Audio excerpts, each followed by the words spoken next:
Hi, welcome to Finding the Word. I'm Melanie Brown. The word today is watching. And I might add that the days are flying by, just like I thought they would. And they're going by quickly, and everything's going fine, so that is a good thing.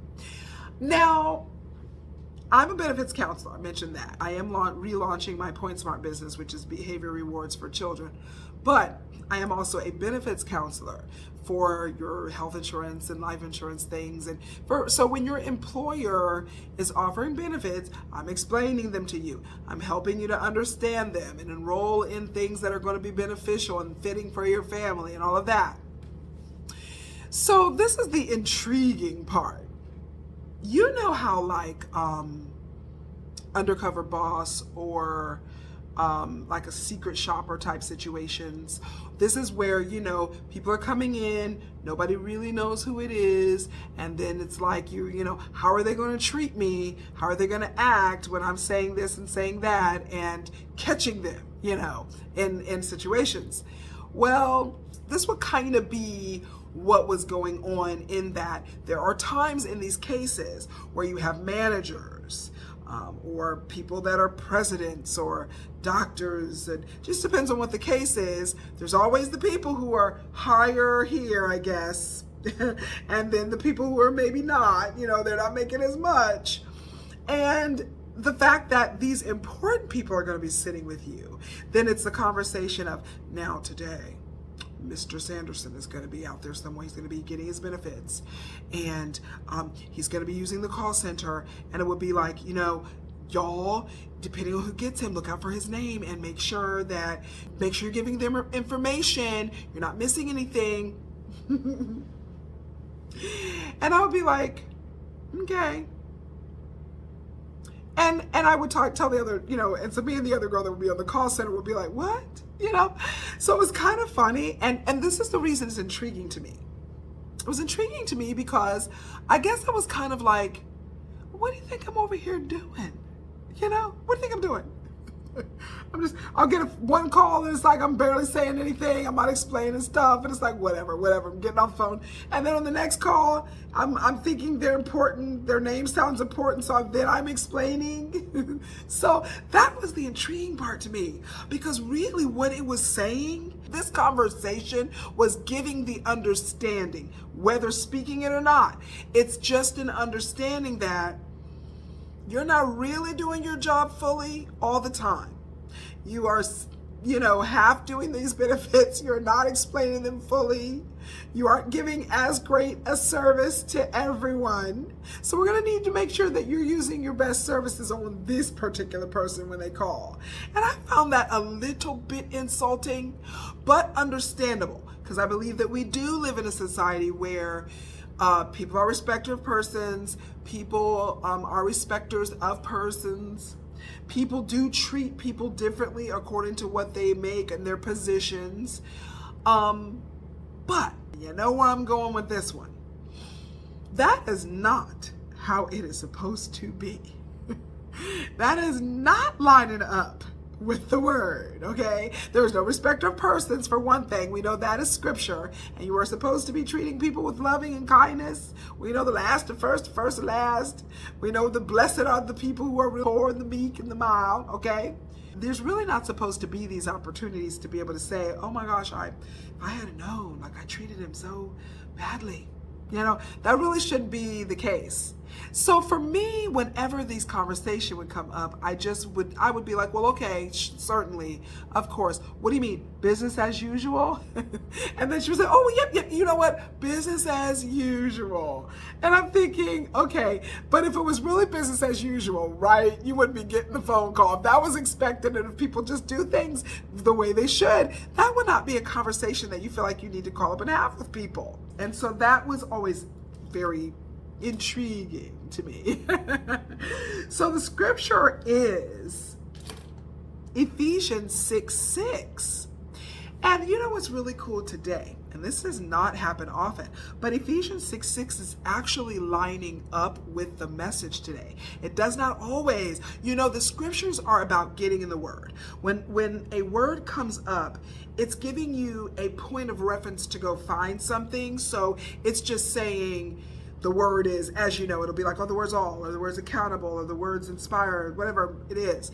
And then you're just looking up a scripture with that word because you don't know what is God going to show you. There's always something to learn. It doesn't matter what the scripture is. It's just whatever one that is drawn to, or that I know that I'm supposed to be looking up. And then, as you know, we read the scripture and we find out what it's saying. Whatever the Spirit is saying, then I share it.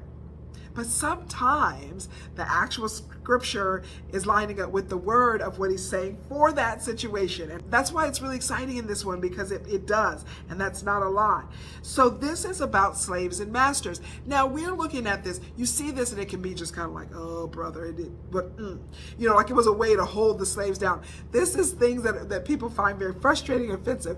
And they're thinking of probably the slavery, like what occurred in our country, you know, or the traditional slavery. We're thinking of it using these terms, and from the reading I was doing about this and the understanding of the slaves and masters, this has to do with just even owing debts. You owe something. For us now, it can be the employer that we're speaking of and really referring to as working for them. And the word for slaves here, I looked up just to see the definition of what they're saying. And this is Greek. G 1401, doulos. Doulos. And doulos is a bondsman. It's a servile condition, but it's an attendant also. Involuntary or voluntary as well. And so we know they talked about the masters and servants and giving them money before he left to multiply his money or to do certain work. So the terms are used a little differently, not in the way that we would be using them when we talk about the slaves that built the country and things like that. And so Ephesians 6:6 is the scripture.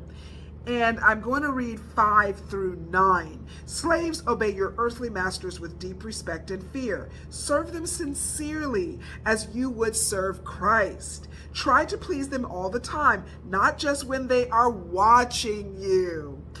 As slaves of Christ, do the will of God with all your heart. Work with enthusiasm as though you were working for the Lord rather than for people. Remember that the Lord will reward each one of us for the good we do, whether we are slaves or free. Masters, treat your slaves in the same way. Don't threaten them. Remember, you both have the same master in heaven, and he has no favorites. There. Now, see, we've gotten a little bit of everything. Not a respect of persons. There's no favorites there. Treat them all in the same way. And so what this is really saying was what I was feeling. It was like, okay, I can appreciate that you don't want anybody just treating these people like whoever, like whatever. You're really kind of wanting them to have some extra special treatment, but honestly, they're not supposed to be getting that. From a spiritual standpoint, I understood that I have to explain the benefits to each person like I'm explaining the benefits to Christ. I'm doing it for the Lord. And so, and being patient and, you know, enthusiastic and, you know, and all of that, as if to God. And that is the way we are supposed to be working in all of the capacities of things, and all the things that we find our hands to do, all of the things that we are blessed to participate in and take part in. We're supposed to be bringing that level of service to the table. We're supposed to be treating everyone like we are providing a service for the Lord. So we are attendants of Christ, or we are servants of Christ. So then, us being in that position, we are to treat others in this same way. We are supposed to be working for the Lord, and that he's the one that rewards us for the good that we do. And so when we are working, for me, there was a standard. And that's the standard that we have to take to all the things that we're doing.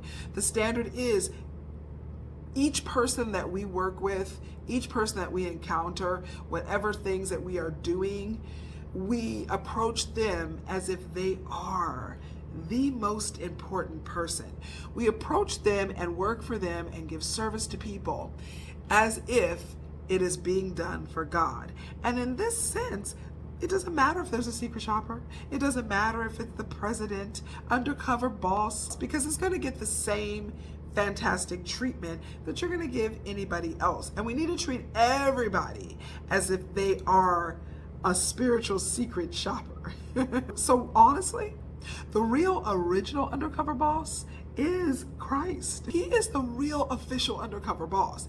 So anytime that we are doing anything, he is watching. He is always watching. So whatever you're doing needs to be done as if it is for the Lord or unto the Lord. And in that sense, you never have to concern yourself about a secret shopper or someone that could be coming along that might be critiquing you on what you're doing or how you're doing it, because everything you're giving is your best.